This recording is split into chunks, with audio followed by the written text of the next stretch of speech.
दोस्तों, क्या आपको पता है कि दुनिया की सबसे ऊंची इमारत बुर्ज खलीफा पर 12,000 वर्कर्स एक साथ काम करते थे। इस बिल्डिंग में 24,000 ग्लास पैनल से लगाए गए हैं और ये बिल्डिंग इतनी ऊंची है कि 100 किलोमीटर दूर से भी इस बिल्डिंग की चोटी को देखा जा सकता है। और क्या आपको पता है कि जो इस बिल्डिंग पर एड्स लगाई जाती है वो काफी महंगी होती है। उस पर सिर्फ 3 मिनट की एड लगाने के लिए 50 लाख रुपए का खर्च आता है। ये तो थी बुर्ज खलीफा की कुछ इंटरेस्टिंग बातें, लेकिन अभी आप और भी चौंक जाएंगे जब आप जान लेंगे कि आखिर बुर्ज खलीफा को इंजीनियर्स ने बनाया कैसे इस मोटे 350 टन पाइप को ऊपर तक पहुंचाया गया, कैसे बुर्ज खलीफा के ऊपर के 100 डिग्री का टेम्परेचर को कम किया गया। जानने के लिए वीडियो को लास्ट तक जरूर देखिए, लेकिन उससे पहले अगर आपने हमारे चैनल को सब्सक्राइब नहीं किया तो इस चैनल को जरूर सब्सक्राइब कीजिए। 2716 फीट ऊंची बादलों को फाड़कर निकलने वाली इस इमारत पर $1.5 बिलियन का खर्च आया था,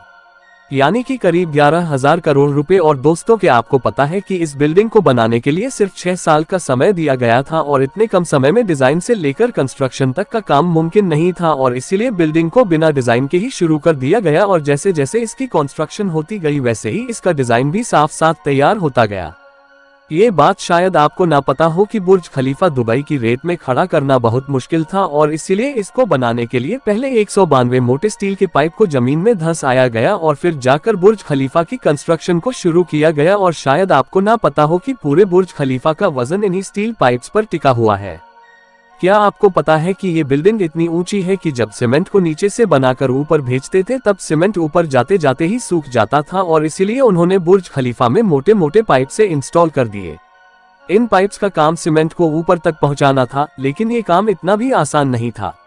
क्योंकि बुर्ज खलीफा में लगने वाले सीमेंट का वजन अगर देखें तो वो करीब 1 लाख हाथियों के वजन जितना था और इतना भारी सीमेंट ऊपर पहुंचाने के लिए उन्होंने दुनिया के 3 सबसे पावरफुल पंप इंस्टॉल करवाए और इन मशीनों की कीमत भी करोड़ों में थी। इसके अलावा जब बुर्ज खलीफा का कंस्ट्रक्शन कंप्लीट हो गया तब इस पर बारी आई ग्लास पैनल लगाने की और बुर्ज खलीफा पर 24,000 ग्लास पैनल लगने थे। जब ग्लास पैनल लगाए गए तब खलीफा के अंदर का टेम्परेचर 100 डिग्री के करीब पहुंच गया, जहां पर कोई भी इंसान 10 सेकंड से ऊपर नहीं खड़ा रह सकता था और इसको ठंडा करने में 10 गुना ज्यादा बिजली की खपत आती। और इसीलिए इस प्रॉब्लम को सल्यूशन के लिए मशहूर इंजीनियर जॉन राफा ने कहा कि उनके पास इस मसले का सल्यूशन मौजूद है और उन्होंने एक खास तरह का ग्लास पैनल बनाया जो सूरज से निकलने वाली यूवी रेज को रिफ्लेक्ट कर देता था। लेकिन ये ग्लास पैनल से बहुत महंगे थे और ऐसे 24,000 ग्लास पैनल को खरीदने में 3 अरब और 60 करोड़ की रकम खर्च होनी थी,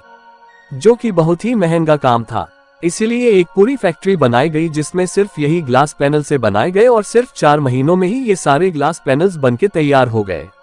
अब सारी कंस्ट्रक्शन तो कंप्लीट हो गई, लेकिन क्या आपने सोचा है कि आखिर जो ऊपर का स्टील पाइप को लगाया गया है उसे ऊपर कैसे रखा गया? वैसे आपको बता दूं कि वो पाइप नीचे से दिखने में छोटा है, लेकिन उसकी लंबाई 136 मीटर है और वो 350 टन का है। दुनिया में ऐसी कोई भी मशीन नहीं थी कि वो इतने भारी पाइप को बादलों से भी ऊपर जाकर कुछ खलीफा के शिखर पर रख सके और इसीलिए इंजीनियर्स ने ये सलाह दी कि वो इस पाइप को छोटे छोटे टुकड़ों में ऊपर लेकर जाएं और इस तरह उन पाइप्स के टुकड़ों को अंदर ले जाकर असेंबल किया गया। अब पूरा बुर्ज खलीफा कंप्लीट तो हो गया था, लेकिन सालों की कंस्ट्रक्शन की वजह से वो पूरा मिट्टी से भरा पड़ा था और अभी सबसे बड़ा काम था इसको बाहर से पॉलिश करने का। इंजीनियर्स को इसका कोई भी सलूशन नहीं समझ आया और इसीलिए उन्होंने वर्कर्स को ही रस्सियों से लटकाकर बुर्ज खलीफा के टोटल 24,000 विंडो पैनल को साफ कराया गया। दरअसल ये विंडो क्लीनिंग का काम अभी तक वर्कर्स की मदद से ही किया जाता है।